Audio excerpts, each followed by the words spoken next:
Backstage with Mothership on Solid Rock Radio begins now. Hear the best in new music, artist interviews, stories from the road, and more. You are now backstage, and here's your host, Mothership. Kellen McGregor is a multi-talented musician and founding member of Memphis May Fire. He is producer, composer, writer, and much more. I was fortunate enough to track him down for my last interview of 2021. So I have Kellen McGregor of Memphis May Fire, and we had a hard time getting together, but we finally made it. Figured it out. Yep, we did. Well, I'm honored. I appreciate it. Tell me more about you. I know you play a bunch of different instruments. I need to know more about Kellen. I play a bunch of instruments in a very mediocre way. Not sure I believe that. But I'm very good at being mediocre at a lot of instruments. I started off as a drummer, was a drummer for a long time, went to college for it, got real burnt out on that whole music education path. And I'd always kind of just dabble in playing guitar and writing music on the side. I don't know. I think just pushing myself like way too hard for that music ed degree kind of showed me like, maybe you need to do something that has a little more passion to it. You know what I mean? Something that like puts a little more spark in your life. So I did the real smart thing, which is drop out of college and move back home. It's probably the best. People are taking notes right now. Yeah. They're like, drop out of college, but don't at the same time. Yeah. And I just, I played in a bunch of local bands for a long time in Dallas that didn't really go much to anywhere, and then just got really, really lucky that the music scene, honestly, in Dallas at that time, in the early 2000s, was just really, really full of like rabid fans and a lot of support and a lot of really cool venues. They're really into having rock shows all the time. And all different kinds of genres of music. And so it was just like one of those, a little bit of luck and maybe a smidge of talent. And then, just everything just kind of rolled together. And, here we are, like, what was that, 2007 or so? So, yeah, over a decade later, it's just, almost 15 years later, it's pretty wild. Time flies, yet it doesn't. Yeah, yes. So you kind of knew for a long time that you wanted to do music, and that was it. Yeah, I think the moment I heard Nirvana, I was like, yeah, I want to be a drummer. I saw Dave Grohl just smacking the crap out of his drums, and I was just like, okay, that's what I want to do. Like, and back in that day, they would test you to see if like what you might be good at as far as band goes. And so they would bring people in and they'd make you like play rhythms on your knee and on the floor. And they thought I did really, really well. So I was like, yeah, that's great, because that works, because all I want to do is play drums. So just stuck with that for a long time. And I still love percussion and drums. I wish I had the time to get a kid again and start playing again. Finding the time and the space to do it is just a nightmare. So maybe one day. Yeah. Well, what was that transition like when you said, hey, you know what, I'm going to do the guitar? It didn't go real smooth, I'll tell you that. I don't think YouTube was really much of a thing back then. And we're talking like 2003, 2004, 2005. YouTube was like in its infancy, so it wasn't like I could just go on there and become a master in a month by taking these tutorial videos and just, living that. So I just watched people play, and I was really lucky to kind of play in garage bands growing up and kind of try and mentally take notes from dudes that I played with. And, I just kind of figured it out, and I just approached it as a drummer would, which is probably not the best idea. But, I just kind of made it up as I went and got really lucky that some of it worked and, some of it didn't, and everything else just washed away. You can shred. Well, thank you. I appreciate that. I know nothing about how to create that music, but I know when it sounds good. Yeah. And I just love to watch somebody play. It's just beautiful. Yeah, that's how I am with singers. Whenever I hear like a singer that I'm working with, or even just, even with Matt, I'll just, whenever I hear a singer just produce something so effortlessly that sounds awesome, I'm like instantly in awe, but also very jealous. I'm like, how many years of practice it would take for me to get even close to that? Like, I just, it's not in the cards for me, and that's fine. Do you think of yourself as an introvert or an extrovert? If my wife was in here right now, she would 100% say, he's 1,000% introvert. But I think since dating her and then getting married, I think she's pulled me over to the dark side a little bit, over to the extrovert side. Also taking note, extroverts, dark side. Yes, exactly. So we want to get into the backstory of Memphis May Fire. Now, you were one of our headliners for Loud and Proud. By the way, I had a great time with you guys in Germany. Yeah, I want to go back. That was a blast. We really enjoyed having y'all there. I'm sure we'll have you back. Yeah, we'd love to. Anyway, we had a discussion in Germany if it's Memphis May Fire or Memphis May Fire. The age-old question. The age-old question. And they actually listened to videos to see how Maddie pronounced it. So you were there from the beginning. So which one is it? Well, okay, so I guess if you want to get real nitty-gritty, it's 3 individual words, Memphis May Fire. But honestly, at the end of the day, it doesn't matter. It's, Come on. You know, as long as the name is there and the spelling is somewhat correct, it doesn't matter. Who cares? Sounded to me like you said Memphis May Fire. Yeah. I think it also depends on how Southern you are. You know what I mean? Okay, well, I'm very Southern, so. Yeah, because I feel like if you're more Southern, I'm from Dallas, so I'm not really that Southern. My parents, they were both from out of state, so I didn't really grow up with a Southern accent or anything. But I think the more Southern you are, it becomes Mayfire is one word. I think that's a natural true. progression of it. Yeah, just squish it together, and that's fine. Yeah, well, how did you get that name? Oh, no. Originally, we were called Oh Captain, My Captain. Mm-hmm. And this metal band from like Michigan messaged us on MySpace and they're like, hey, that's our name. And we got a lawyer and we're going to sue you guys if you keep putting out music under that, because we had just put out like one song and we were about to do a whole EP and we were, you know, a bunch of infants basically. And so we're like scared. We're like, oh, jeez, okay. And so we just went back, like literally went back. We had like a whiteboard in our practice room where we had all our names. It was like good names, mediocre, and definitely no. And we took like 2 names and just smushed them into one. And we're like, we got a show in a week. We got to decide. Here we go. And then we announced it at the first show and it just, the rest is history. Wow. It's kind of like random then. Super anticlimactic, I know. But that's good to know. Trying to get like 5 dudes to all agree on one name, man, that's really hard.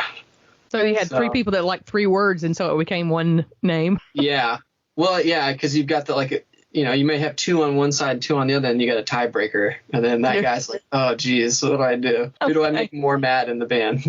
So what do you like to do the most? You do backing vocals, lead guitar, rhythm guitar, keyboards, programming. What's your favorite thing to do? I really love the songwriting process, even though it can be really frustrating. But I don't know, there's something special about getting on stage and just playing. I could never get on stage and not have a guitar. I would feel super awkward. Which is funny because my wife, Tiffany, she like gives me crap about that. I'm just like, you get on stage in front of thousands of people. This should be no problem. Like going in and speaking in front of friends or something like that, or in front of a group or whatever. And I'm like, yeah, but I don't have a guitar on. Like that's my social shield, you know? Like it's like a mask. That. Yeah, it's like a mask, like a costume. So, you know, walk around with a guitar whenever you have social situations. I would, 100%. We had a Halloween party at Matt's house on Sunday, and we dressed up as each other. So my wife, Tiffany, was me, and I dressed up as her. And so part of her outfit as me was a guitar, and she was just totally vibing the whole concept of it, like just rocking out and stuff. It was hilarious. I do believe I saw a picture of that, and you were very pretty. Oh, thank you. She did a great job. I made her redo my eyebrows like 3 times. Yeah. Backstage with Mothership returns after this. Outperformance Service Family is a Solid Rock Radio business ministry partner who offers turnkey e-commerce website design, marketing, and converged technology consulting. Online at outperformancemarketing.com. All right, so give us a rundown of the members of Memphis May Fire.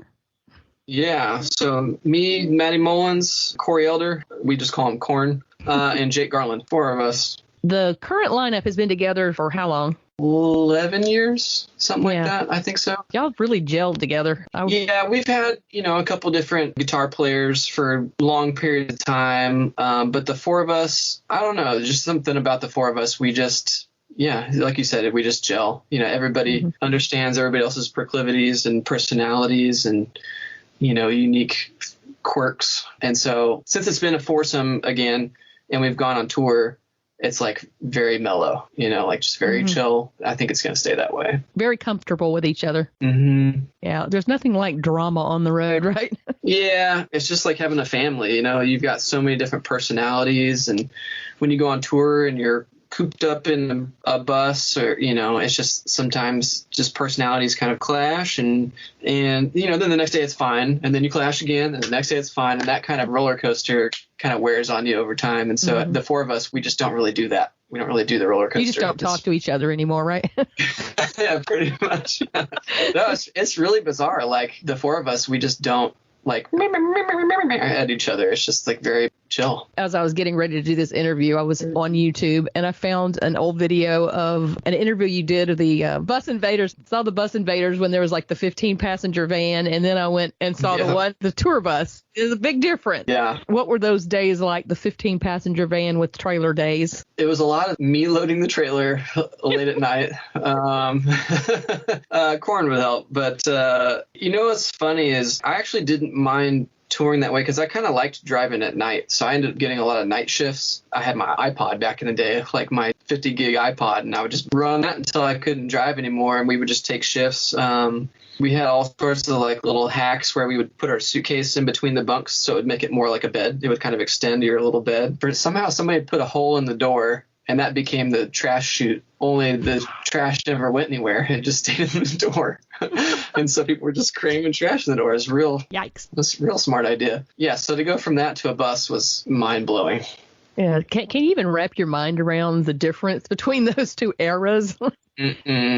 Yeah. I mean, like getting ready in Starbucks bathrooms and stuff like that. Like, yeah, it's very different. Oh, maybe there's hope for these van bands, as I call them. Oh, yeah. Yeah. I mean, if we can do it, anybody can do it. There is something to be said, though, about like touring in a van where you're in such a confined space with people that you care about for so long. Something about that really creates like a camaraderie, that you can't quite do on a bus. I've known some bands that went from being a small band straight to pretty much to a bus, like very small amount of time in a van straight to a bus, and have seen them like go through a revolving door of members. Not that we haven't, but like the four of us have been together since the van days. And I don't know, it's just something you learn about doing that experience, and I think it builds some sort of character, even though I feel like that's like, hey, it builds character kind of thing to say, like something your really dad would say, man. right? It makes you appreciate stuff. Yeah, it makes you, I don't know, makes you appreciate it and be thankful for it. Yeah. Now, you guys do a hefty amount of touring in secular industry and in the Christian industry. What is that like? How do you keep that balance between the secular world and the Christian world? Or do you even try to? I wouldn't say that there's like really any strategy to it. We just like playing for anybody who wants to come hear us. And it doesn't matter like where it is in the world. If you're religious or if you're not, it doesn't matter to us. We will go anywhere where people want us to come play or where we feel called to. And it's really honestly not something we give much thought to. Personally, trying to make it like one thing or the other, that's just not us. We're just here for the ride. You know what I mean? You just let your worldview speak for itself, right? Yeah. We've done tours with bands that were like more radio friendly bands, and a lot of their audience members had never heard of us. And then after doing those shows, people were like, yo, I would never have heard of you guys if you hadn't played with so-and-so. But now you just picked up a new fan. And like, that's literally an experience we would never have gotten if we had been maybe more selective with certain touring options and stuff like that. And so we're just always down to get out there and spread the love. Yeah. Amen. Well, I'm all for that. I think that there's a lot of opportunity out there if you allow yourself to be open to all different types of audiences, not just speak to Christians, but speak to everyone. Right. And some people, that's their thing, they cater to a particular group of people. There's nothing wrong with that, but there's something to be said for not limiting yourself. Yeah, exactly. Yeah. Gives you more of an opportunity to minister to people wherever they are. Yeah, spot on, yeah. Yeah. I saw in another video you talking about a mental health struggle that you had. All of us right now are having a mental health struggle. Would you share some about that? Yeah, I mean, I think it's an understatement to say that like going from, touring in vans and not getting paid a whole lot and just the grind of that for just years. I think a lot of people really dismiss like how it like backlogs all of this anxiety onto you. And then because you don't really ever deal with it because you just are like, well, got to keep touring, get out there. And then you go straight from that into got to make a record, and then you got to go tour on it again. It's just like you're just sweeping endless dust under a rug. And then it just kind of eventually will take its toll on you, and you'll never expect it. In part, honestly, I think maybe sometimes that's what you got to do to get to where you're going. You know, I mean, like, I've been kicked out of my house when we were trying to make it. I was living in our van for a bit. I lived at our practice spot for a little bit. I did whatever it took and just kind of sucked it all up and pushed it down for a long time. And, you know, to be totally honest, like, I won't say it was like imposter syndrome, but it was just kind of like, for a long time, I think I felt like either I didn't deserve it or I hadn't really done enough. I think that's the main thing, is always feeling like I still haven't done enough. You know what I mean? Like, I still got to do more. I got to do more, just because I was conditioned to that in the early stages of trying to make it in the band. And then, you know, just kind of compounding that with what I was saying about, you just keep pushing it down and down. You're like, one day I'll deal with it. One day it's okay. I'm fine now. And, man, when it finally comes up, it's a strange experience, the human experience. It's unlike anything else. Mm-hmm. I'm glad to see you're in a better place now. Yeah, well, it's amazing to see that there's so many resources available for that nowadays. I mean, you know, Matt's wife, Brittany, she started Beneath the Skin pretty much specifically for that, because she saw a need for that, especially in like those early days where you're like forging the person you're going to be in your late 20s and 30s. Like, that stuff wasn't available. Those resources weren't. I think a lot of people would be very different in the music industry if that was the case back then. So it's hopeful to look towards the future for artists trying to make it now. You know what I mean? Yeah, there are a lot of resources now that, like you said, were not available back then. I think it's great that we are paying more attention to people's mental health. Mm-hmm. We're losing too many people. Yeah, you ain't kidding. I want to talk about really quickly your upcoming 7th studio album. I believe you've got 4 singles that are out right now. So, yeah, we have 4 out. Blood and Water, Death Inside, Bleed Me Dry, and Somebody. Somebody is our radio single, so that's the one that's going to be pushed for that whole route. We do have another single coming out pretty soon. We haven't announced it yet. Stay tuned, right? Stay tuned, yeah. I always get a little scared to say stuff because I don't want to get an angry email. Like, oh, you weren't supposed to say the title of that. You know, I'm always afraid I'm going to slip up and bum out somebody with our management or something like that. No, Maddie, he didn't say it. Yeah. Always I'm like, zip. The new one, Somebody, is fantastic. Mm-hmm. Speaking of mental health, that's an incredible song, lyrically and musically. Thank you. Can you tell me a little bit more about that one? Yeah. So with every song we've been doing, we try to be very intentional with all these new songs. Instead of just writing something and just kind of rolling with it, which is honestly what we kind of used to do, we wanted to just be very focused and like have every song have a specific vibe, a specific message. And we've done that with every release where it's partnered with a certain nonprofit. We wanted everything just to, you know, like I said, to be very intentional, because when the pandemic happened, it kind of put a lot of our plans on halt in terms of like writing with other producers and timetable for when our album would come out. So it made us refocus, which was rad, because then we turned out more than we thought we were going to do, to be totally honest. So with this go around, I would write a really focused track. I would send it off to Matt and Cody. They would write the vocals to it, send it back to me. We would toss back ideas back and forth, you know, trim this, cut this here. You know, they wanted to be very, very specific about each message and being very personal with it, because, you know, sometimes you're trying to write 12 tracks and you're like, oh, okay, well, what are these last 3 tracks going to be about? And so it was really rad to have Cody part of our team to like bounce ideas off of, not only musically but lyrically and thematically, and I think it worked out to be a really cool combo. I believe I read where the proceeds for this song was going to the Nashville Rescue Mission. That's pretty cool. Yeah. Check us out on Facebook at I'm with Mothership. Speaking of writing and producing and all that good stuff, everybody I interview seems to bring your name up. So tell me about what you do for new artists or, well, existing artists in the way of producing and writing, and how did that come about? That's something I'd always just kind of done on the side whenever I had time. And, you know, the last couple of years we'd been touring a lot. And so trying to like find big blocks of time where I can just be in that zone was kind of tricky. And so, to be totally honest, like we haven't toured quite as much the last like probably 2.5 years. And so it's really given me an opportunity to kind of explore that, because that's always been a big passion of mine. But just trying to find a way to make that more a priority has always been kind of tricky, just because I'm the band coordinator, like the band director. And so everybody relies really heavily on me for a lot of things that are like pretty much anything not business related. And so that's always taken up a lot of my time and resources. And so it's been really rad to just focus on writing with artists that come in here, or even if they complete stuff out of state, just doing production or mixing for them. But yeah, I love it. I mean, I've had a bunch of folks come in here and write songs, and that's probably one of my favorite things that I get to do. When people come to you, what does that process look like? Do they come with songs already done, or do they look for ideas? How does that work? I mean, it's all over the place. Some folks come in with like a very specific lyrical idea, or even just a one line of a chorus line, and they want to build off of that. Some folks come in and go, "You tell me, what are we writing about?" And so we'll just bounce ideas off each other, or just kind of like have like a mood that they have. And so I'll just start building some sounds for a track, and then based on that mood, we go, "Oh, you know what? It's like dark, moody thing. It would be really cool if we did this kind of theme with it." And you just kind of snowball it from there. So it can go all sorts of ways. Wow. Now you have a home studio in Nashville? Just have a little home studio, like just south of Nashville. But yeah, I love having folks in here. So all they have to do is contact you and say, "Hey, we need some help." Yeah. I mean, I've had some folks that come in and they're very like headstrong, like, "This is what I want.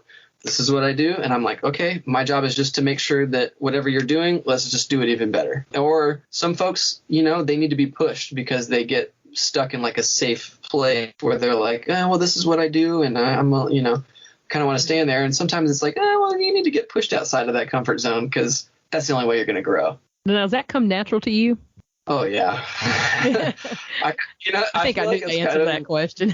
Yeah, I feel like it's kind of messed up, but I kind of like pushing people outside of their comfort zone. Occasionally I will get pushback, like, I don't know, that's just not really what I do. And then I'll keep pushing and prodding, and then we start creating something, and then, by the end of the day, they're like, "Okay, I see what you're doing there." I'm like, "Yeah, you just got to trust me." So you can listen to a band and know which direction they need to go? Usually, yeah. I feel like that's one thing I'm pretty good at. And more specifically, like with vocalists, I feel like I'm pretty good at hearing what they do well and knowing how to capitalize on that. You know what I mean? Like if they have a certain sound, or if they are really good at molding their voice to do different kinds of sounds, like I'm usually pretty good at being observant of that, and then trying to just capitalize on that and just do more of that. So it's time to name drop. Tell me some of the artists you've worked with. Spoken, Random Hero, Zana, Amongst the Giants, Seventh Day Slumber, wrote a track with Disciple. I'm sure I'm leaving a bunch of folks out. The Protests. Now, you did Relent song too, didn't you? Yeah, well, yeah, Miggy came up here, and we redid a lot of vocal stuff, and I did some vocal production and music production and writing with that. They'd already kind of had some demo stuff, and so he came up here because they had to finalize the last two, and flew him up here, and we knocked it out. He's an awesome dude. I love that guy. I do too. Yeah, he was just only here for 2 days. I was sad that he had to go, but I was very stoked on the way the songs turned out. So you've worked with a lot of bands. Yeah, tons of folks. It's a lot of fun. Well, everybody speaks so highly of you. That's why I said I have got to get him on my show and talk to him a little bit about this. It's like, well, that's nice. Originally it's like, okay, he's the guitarist, but then it's like, oh, wait, he has some other skills. Yeah, well, I try. All I can do is my best, Yeah, well, there you go. I think that's really cool that you've got like a whole spectrum of things that you can do, that you have specialties in. And another thing that I saw online was, how do you say it? STL Tones? Yeah. What's funny is when I started working with them, it's owned by this guy named Sonny, who's an Australian dude who had moved here to Nashville. And I got paired up with him through a tech that worked for Seven Dust. And I don't know why I didn't put two and two together, because his name is Sonny Truelove and his company is called STL Tones. And for some reason, it took me like a week after we had been chatting that I was like, oh, I get it now. I'm like, wow, I was slow on that one. Thinking it was some sort of technical acronym. Yeah. I didn't know what it was. I was like way overthinking it for sure.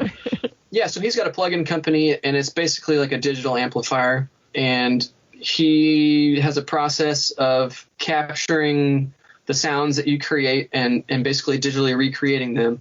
And so I did a whole series with them, a whole pack with them that works on different platforms. Like if people buy my pack with that software, then they can have the sounds that I use. Okay. Essentially what it is. So all your presets. Yeah. Okay. So they can sound crunchy? They sound real crunchy, yeah. I mean, I hate to say this when people ask me about guitar tones and stuff like that, because they always ask what I use or what I used on the new MMF stuff. And I'm like, dude, I hate to use this as a shameless plug, but I used a lot of my own stuff. because I know how it sounds and I know how I want it to sound. And that's kind of how I created that whole STL Tones pack, was like, that's how I want stuff to sound, which doesn't work for everything, but I think it's rad. And there's a ton of other great artists on there that all have different unique presets and packs and stuff like that. It's a really great resource.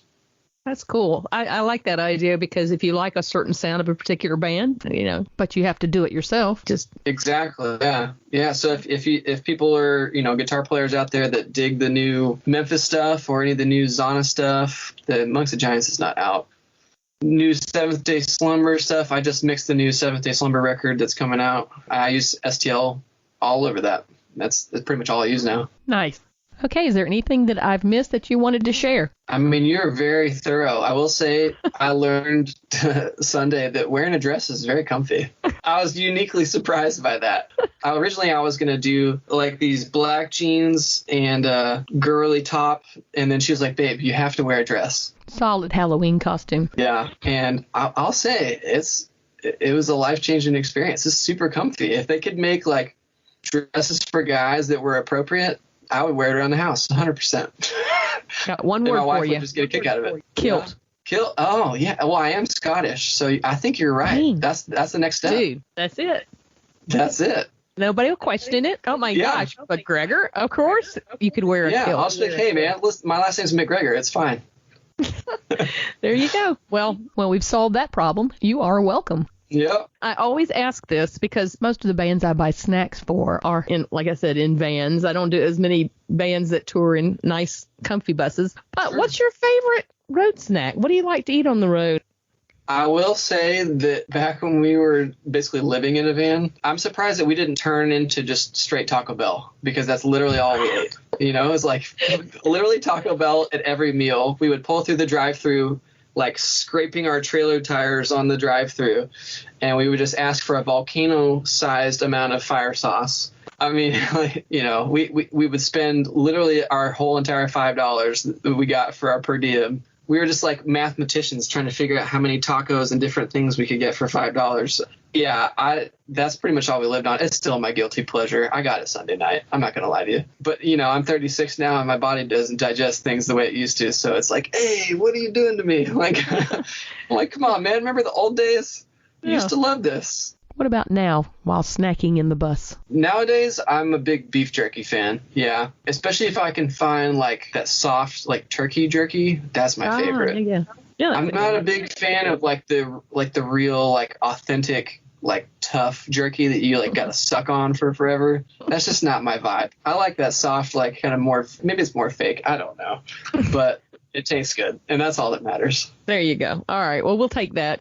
Yeah. It's also like a relatively healthier side of the spectrum snack. You know what I mean? Like, as opposed to eating a massive thing of chips, jerky's the way to go. And it's protein, man.